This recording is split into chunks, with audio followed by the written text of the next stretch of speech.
नमस्कार हम दोस्तों, मेरा नाम है अभिषेक शुक्ला और मैं आपका स्वागत करता हूं हमारी इस नई वीडियो में जिसका टॉपिक है डीप फेक टेक के अधिनियम और एक्ट्स। देखिए दोस्तों, इससे पहली वीडियो जो मैंने बनाई थी उसमें मैंने बताया था कि डीप फेक टेक कैसे काम करता है, कौन सी एआई काम करती है उसमें और क्या क्या कर सकता है डीप फेक टेक। ठीक है, तो आज जान लेते हैं कि डीप फेक टेक के अधिनियम क्या है। अगर कोई डीप फेक टेक के स्कैम्स में फंस जाता है तो वो कैसे बाहर निकल सकता है या कैसे उससे निपट सकता है। चलिए शुरू करते हैं। ठीक है, देखते हैं पहला चीज क्या है।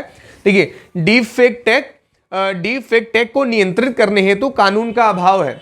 देखिए, डीप फेक टेक के लिए कोई अभी पर्टिकुलर कानून नहीं बनाया गया है गवर्नमेंट की तरफ से, लेकिन डीप फेक टेक के लिए कुछ पहले से जो टेक्नोलॉजी के अधिनियम है, ठीक है, जो पहले से कुछ ऐसे अधिनियम हैं जिसके अंतर्गत डीप फेक टेक की कुछ चीजें आ सकती हैं। हम उन पे चर्चा करेंगे कि कौन कौन सी चीजें हैं वो। ठीक है, देखते हैं। सूचना प्रौद्योगिकी अधिनियम 2000 की धारा 67 और 60A के तहत डीप फेक के कुछ पहलू शामिल हैं। कौन कौन से हैं? मानहानि और अवैध सामग्री प्रकाशन। देखिए, अभी इससे पहली वाली वीडियो में मैंने रश्मिका मंदाना जी का एक एग्जाम्पल दिया था और आप सब लोग जानते भी होंगे, देखा भी होगा कि कैसे उनकी तस्वीर, उनकी छवि को लेकर किसी के भी शरीर में मतलब ऐसे लगा दिया गया कि पहचानना मुश्किल हो रहा था।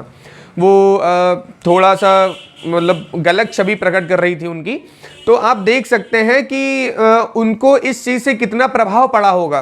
तो ये उनकी मानहानि ही हुई। ठीक है, तो ये 67 और 67A के तहत वो क्या कर सकती हैं, इस पे केस कर सकती हैं। ठीक है, और भी कुछ है, देखते क्या है। भारतीय दंड संहिता 1860 की धारा 500 के तहत मानहानि के लिए सजा का प्रावधान है। मतलब 1860 की धारा 500 के तहत भारतीय दंड संहिता में मानहानि के लिए सजा का प्रावधान है। और देखते हैं जो व्यक्तिगत डेटा संरक्षण विधेयक 2022 में जो दिया गया था, इसमें व्यक्तिगत डेटा दुरुपयोग के खिलाफ कुछ सुरक्षा के अधिनियम है। कौन कौन से हैं?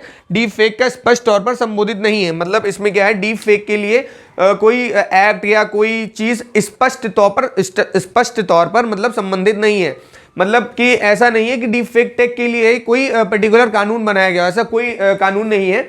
इसमें बस यही है कि व्यक्तिगत डेटा का दुरुपयोग के खिलाफ कुछ संरचनाएं हैं कि मतलब अगर आपके खिलाफ मतलब आपका चेहरा लेके और आपकी वॉइस लेके कोई कुछ करता है तो उसके लिए ये सब है जिससे आप उनको केस कर सकते हैं। और एक चीज़ और है, मैंने कहीं सुनी थी कि अगर आपके लिए कुछ ऐसा किसी भी ऐप पर आपकी कोई छवि या आपकी कोई आवाज़ को प्रस्तुत किया जाता है आपकी बिना इच्छा अनुसार, तो आप क्या कर सकते हैं, उस ऐप को 3 दिन के अंदर आप मेल कर सकते हैं उस वीडियो के लिए जो आपको डिलीट करानी है। अगर वो ऐप आपकी वीडियो को डिलीट नहीं करता है तो आईटी में आप जाकर कंज्यूमर कोर्ट में केस कर सकते हैं। कंज्यूमर में नहीं, मतलब शायद आईटीज़ में है इसका कुछ। तो उसमें क्या होता है कि उस ऐप को ही हटा दिया जाएगा। अगर आप कोर्ट में जाकर केस कर सकते हैं। अगर आप वो केस जीत जाते हैं तो उस ऐप को हटा दिया जाएगा अगर आपकी इच्छा अनुसार नहीं है वो चीज़। ठीक है, तो आज के लिए इतना ही। मिलते हैं अगली वीडियो में। जय श्री राम, जय भारत।